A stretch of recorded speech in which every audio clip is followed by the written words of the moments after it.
आप को जागृत करके और एक समानता का दर्जा प्राप्त कर सकते हैं। ये समानता का दर्जा, परंतु आज हमारी बहनें ये भूल चुकी हैं कि जिस समाज का हम निर्माण करते हैं, जिस मनुष्य का हम निर्माण करते हैं, जिस बच्चे को हम नया जन्म दे करके उसको समाज में चलने लायक बनाते हैं, लेकिन क्यों नहीं बना पाते हैं? क्योंकि आज हमारी बहनें आलस्य के द्वारा वो आलस्य नहीं त्याग पा रही हैं। आलस्य को हम जब त्यागेंगे तभी हम अपने आप को माने अज्ञानता, आलस्य और अकर्मण्यता, पुरुषार्थ को हम वर्ण करेंगे।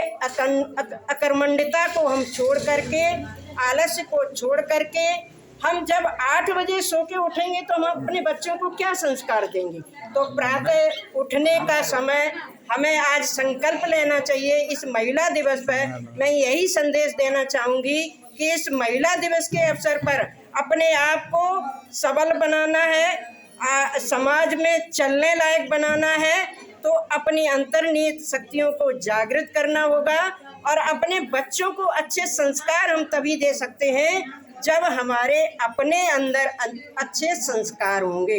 तो संस्कारी बनाने के लिए माँ को, बहन को, बेटी को आप प्रातः बेला में जगाने का उनका अभ्यास डालें। जब हमारी ये व्रत बनेगी, योग की व्रत बनेगी, यज्ञ की व्रत बनेगी और आयुर्वेद की व्रत बनेगी, तभी हम अपने आप को इस समाज में खड़े होने लायक बना सकते हैं। अन्यथा ये समाज हमको अपने आप आगे नहीं आने देगा। हमें स्वयं अपनी प्रेरणा बननी पड़ेगी, स्वयं अपना प्रेरक बन करके कर्म के माध्यम से, हम कर्म के द्वारा अपने आप को आगे स्थापित कर सकते हैं। यही आज संदेश हम आज के इस महिला दिवस पर देना चाहेंगे कि हमारी सभी बहनें पुरुषार्थी बने, अपने योग को अपनी व्रति बनाएं, यज्ञ को अपनी व्रति बनाएं। क्योंकि यज्ञ एक ऐसी विधा है जो नैनो टेक्नोलॉजी के रूप में, नैनो होकर के जो घी हम यज्ञ में डालते हैं वो नैनो पार्ट्स के रूप में बदल करके और इस वायुमंडल में पहुंचता है। वायुमंडल शुद्ध होता है, जिससे हम उस ऑक्सीजन की मात्रा को अधिक ग्रहण करते हुए उस घी के द्वारा, 1 चम्मच घी के हम केवल अपना विकास कर सकते हैं, लेकिन 1 चम्मच घी हम आहुति देते हैं तो वो 1000 गुना बढ़ करके और इस वायुमंडल में फैलता है और संपूर्ण वायुमंडल को शुद्ध करते हुए हजारों लोगों के लिए वो उपयोगी बनता है। इसलिए हम यज्ञ को भी प्रतिदिन करें, अपनी दैनिक दिनचर्या में शामिल करें। और प्राकृतिक चिकित्सा, हम आयुर्वेद को अपनाएं। आयुर्वेद को क्यों अपनाएं?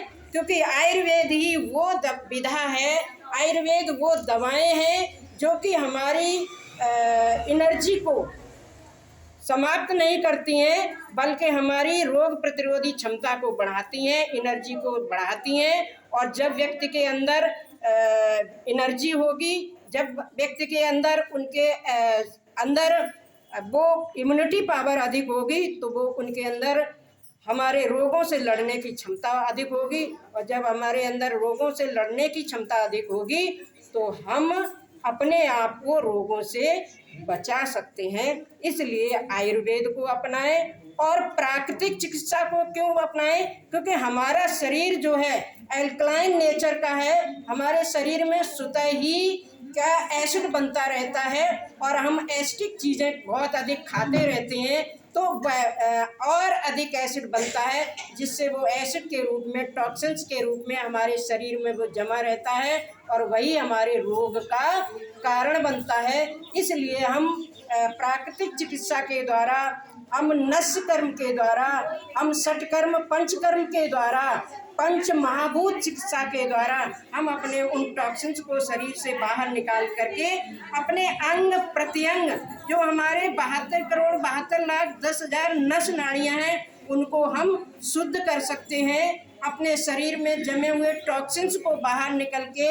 हम अपनी नस नाड़ियों को शुद्ध करते हैं, तो हमारे अंदर जो हमारा नर्वस सिस्टम है, वह हमारा रक्त परिसंचरण तंत्र है, और हमारी ये सारी चीज़ें, सारे सिस्टम यदि शुद्ध होंगे, सशक्त होंगे, तो हमारे अंदर इम्यूनिटी पावर होगी। माने कमजोरी का नाम ही बीमारी है, और इनके द्वारा हम अपने शरीर को सशक्त बना सकते हैं। शुद्धिकरण जो सकर्म क्रियाएं हैं उसके द्वारा हम अपने शरीर को शुद्ध कर सकते हैं, और आयुर्वेद के द्वारा हम अपनी सशक्तिकरण कर सकते हैं, अपने आप को सशक्त बना सकते हैं। तो जब हम स्वयं सशक्त होंगे तो समाज में हम चल सकते हैं, और समाज में जो चाहेंगे वो हम कार्य कर सकते हैं। इसलिए आज हमारी बहनों को आवश्यकता है, बहनों को, बेटियों को, जो किसी न किसी रूप में इस संसार के चलाने में किसी न किसी रूप में अपना सहयोग करती हैं। सशक्त महिला को सशक्त होना क्यों आवश्यक है? क्योंकि महिला ही उस परिवार की धुरी है। महिला ही यदि हमारी कमज़ोर होगी तो हमारा परिवार नहीं चल सकता है सही से।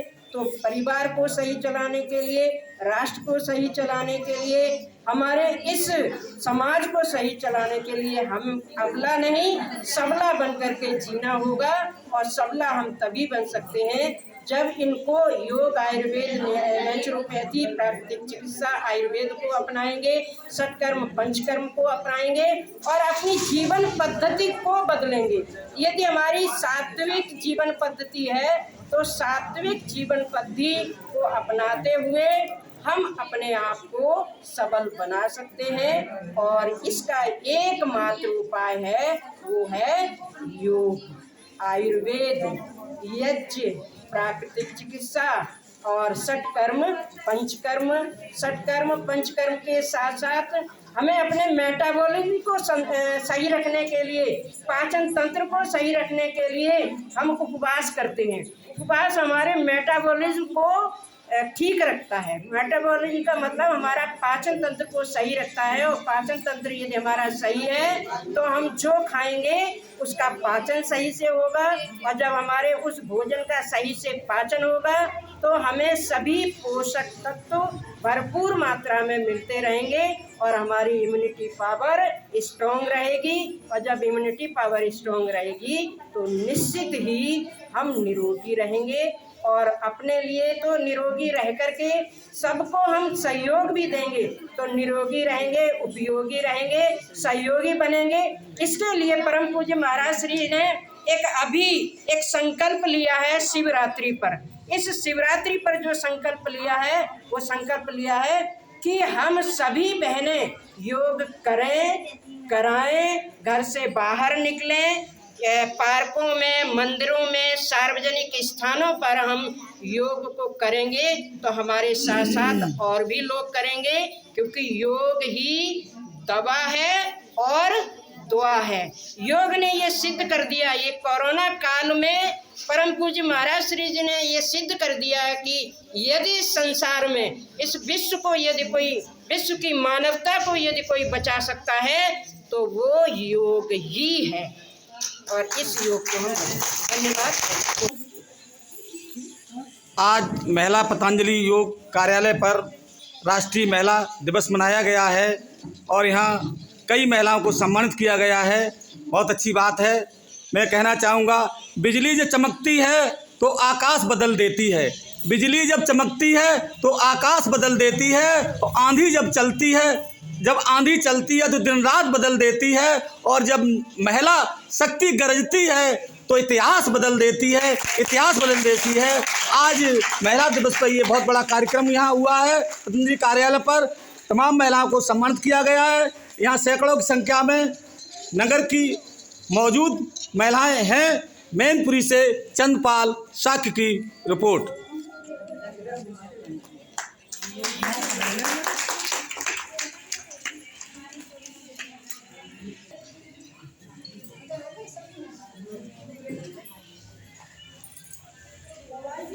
जो कि हम सभी को